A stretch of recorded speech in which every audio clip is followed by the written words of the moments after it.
A është e vërtet që kur vdes njeriu rrin në ajër, rrin në ajër.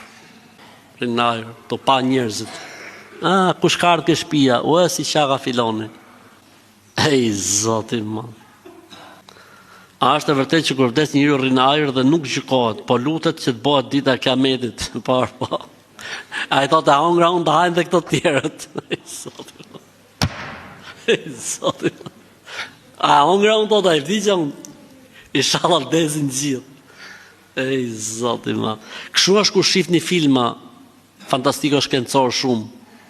Problem është. Ose kur shif një këto filmat që gjoja dun të afrojnë se si del shpirti, që bon shpirti, ka ca filma islamik që të regojnë si del shpirti, si i kap shpirti njerëzit, ato të qaci për trupit. Kjo shko ke robat e veta si veshdot, shko kënej, anej, gjitha nej. Tu pak shu filmash, tak.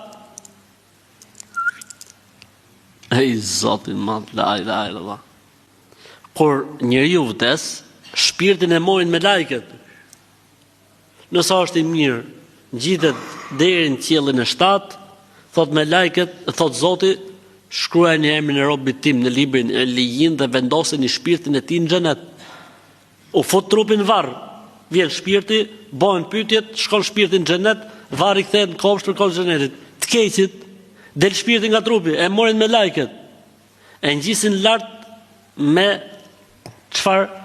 Pëlhura zjarri. Këta me pëlhura xheneti, këta me pëlhura zjarri. E çojnë deri në qiell të parë. Sapet asi deri qielli, u varros. Në varr. I bëhen pyetjet, s'përgjigjet, shpirti shkon në xhenem, xhenemi derdhet në varr, i bëhet varri gropër në xhenemit. Ai pari thot, Zoti i Madh, boje Kiametin sa më shpejt, sepse shpirti është në xhenet, do të bashkohet me trupin siç jemi ne sot. Ndërsa ky tjetri thot, Zot, kur mos e bë Kiametin, o Zoti im, se e di se çfarë e pret kur të bashkohet me trupin.